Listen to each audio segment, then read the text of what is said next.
Jika kita membiarkan hal-hal kecil menghalangi pelayanan kita, kita seharusnya malu. Namun penderitaan para rasul disajikan sebagai tontonan, bukan untuk memalukan, tetapi untuk menegur dan menginspirasi.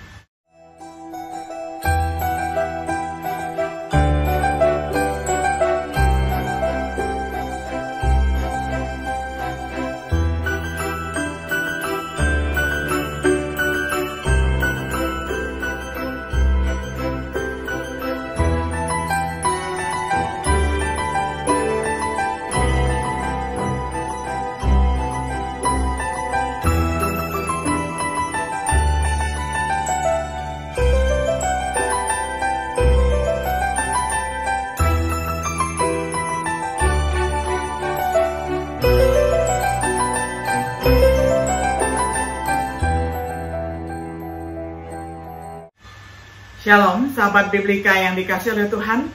Sungguh senang hari ini kita dapat berjumpa kembali di dalam acara refleksi sahabat Biblika.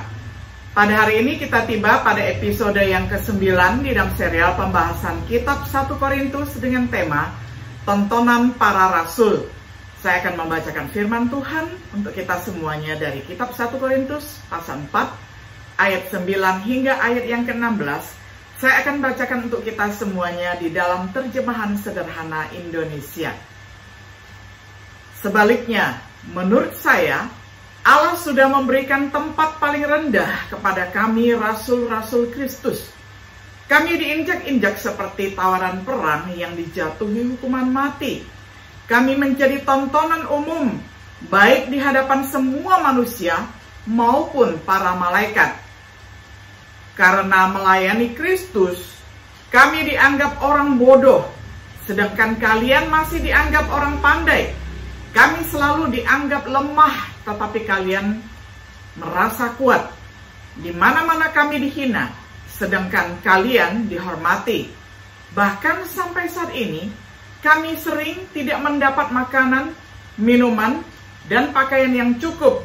Kami sering dipukuli dan tidak mempunyai tempat tinggal. Kami bekerja keras dengan tangan sendiri. Kami sering dihina, tetapi kami membalas mereka dengan mendoakan berkat.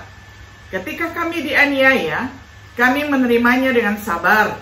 Waktu kami dicaci maki, kami tetap bersikap baik. Sampai saat ini, kami masih diperlakukan seperti sampah dunia, sama seperti kotoran yang disingkirkan semua orang. Saya menulis hal-hal itu bukan untuk mempermalukan kalian, tetapi untuk menegur kalian sebagai anak-anak yang saya kasihi. Karena biarpun kalian mempunyai ribuan guru yang bisa mengajar kalian tentang Kristus, tetapi kalian tidak mempunyai banyak bapak. Hanya sayalah yang menjadi bapak rohani kalian, sebab kalian pertama kali mendengar kabar baik tentang Kristus Yesus melalui saya. Oleh karena itu, saya mohon ikutilah teladan bapakmu ini. Sampai sedemikian jauh pembacaan firman Tuhan dari 1 Korintus 4 ayat 9 hingga ayatnya yang ke-16. Sahabat Biblika yang dikasihi oleh Tuhan, sebagai orang Kristen, kita berhutang besar kepada para rasul Tuhan kita. Orang-orang yang dipilih oleh Tuhan dan diutus oleh Yesus ke dunia ini, yang sangat menderita saat mereka melaksanakan amanat agung. Rasul Paulus berkata bahwa Allah telah menjadikan mereka sebagai tontonan bagi dunia ini. Kata Yunani untuk tontonan adalah teatron, dari mana kita mendapatkan kata kita teater. Teater adalah tempat di mana permainan dan tontonan dramatis dipamerkan dan pertemuan publik diadakan untuk orang Yunani menggunakan teater juga sebagai forum. Secara metaforis, seorang manusia yang dipamerkan untuk dipandang dan dijadikan sebagai gelanggang olahraga. Dengan cara begitu, Allah mempersembahkan para rasulnya sebagai sebuah tontonan, sebuah pameran kepada dunia, terutama dalam hal iman kita. Untuk mengetahui alasannya, perhatikan dasar iman kita. Pertama, iman kita tergantung pada kesaksian mereka. Dasar iman kita kita hampir tidak tahu apa-apa tentang Yesus tanpa para rasul. Di luar Perjanjian Baru, ada sedikit bukti tentang siapa Dia. Tanpa para rasul, kita hanya akan tahu bahwa Dia hidup, mati, dan memiliki banyak murid, sebagaimana dibuktikan oleh para sejarawan. Dongeng diceritakan bertahun-tahun selama peristiwa itu terjadi oleh pendongeng yang fantastis. Melalui rasul, kita belajar tentang Yesus.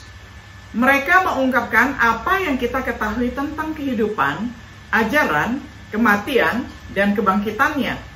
Baik melalui tulisan mereka sendiri, misalnya Matius dan Yohanes, atau melalui tulisan rekan dekat, yakni Markus dan Lukas. Iman kita benar-benar bergantung pada para rasul. Seperti yang Yesus tunjukkan dalam doanya. Kita datang untuk percaya kepada Yesus melalui kata-kata para rasul. Seperti iman kita bergantung pada kesaksian pengikut generasi pertama, namun dalam kasus para murid, kita melihat hal yang kedua. Kesaksian mereka dikuatkan oleh pengorbanan mereka. Sifat kesaksian mereka. Para rasul adalah saksi mata dari peristiwa tersebut. Waktu kami memberitahukan kepada kalian tentang kuasa Tuhan kita, Kristus Yesus, dan tentang kedatangannya kembali ke dunia ini, kami tidak seperti guru-guru palsu yang menguatkan ajarnya dengan dongeng-dongeng karangan mereka sendiri untuk menipu orang, karena kami sendiri sudah melihat kebesaran Yesus. Kamilah yang hadir di atas gunung suci itu ketika Dia menerima hormat dan kemuliaan dari Allah Bapa yang Maha Mulia, yaitu ketika terdengar suara Allah dari surga yang berkata, "Inilah anakku yang sangat aku kasihi, Dialah yang menyenangkan hatiku." Mereka menyajikan kesaksian empiris, kesaksian yang berasal dari pengamatan langsung, bukan dari teori. Mereka melihat Yesus, mereka menjamahnya, makan bersamanya. Selama 40 hari mereka diberi bukti kebangkitannya yang tidak dapat disangkali oleh siapapun. Kesaksian mereka diperkuat oleh saksi mata tambahan sejumlah lebih dari 500 orang. Dibuat oleh pengorbanan mereka. Mereka mengatakan yang sebenarnya atau kebohongan yang berani.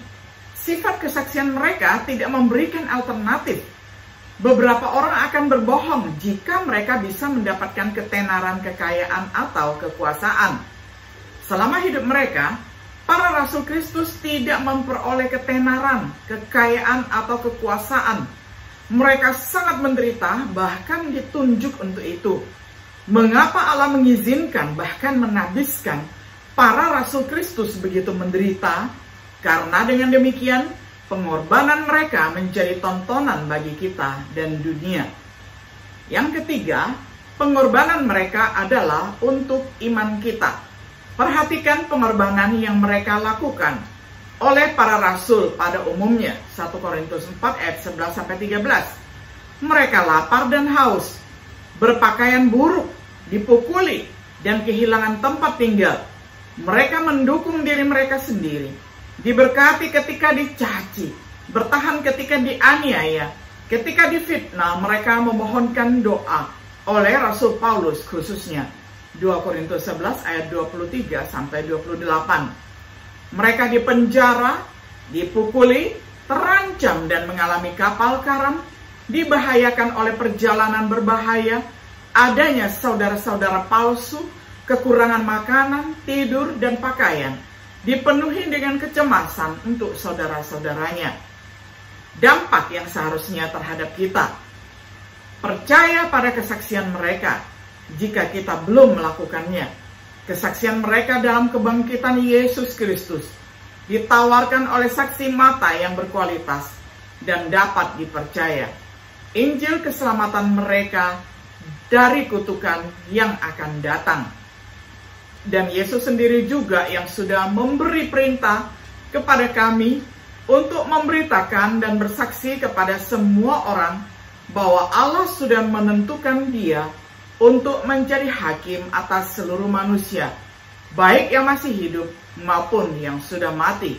Kisah Para Rasul 10 ayat 42. Terinspirasi untuk meniru teladan mereka. Jika kita membiarkan hal-hal kecil menghalangi pelayanan kita seharusnya malu. Namun penderitaan para rasul disajikan sebagai tontonan, bukan untuk memalukan, tetapi untuk menegur dan menginspirasi.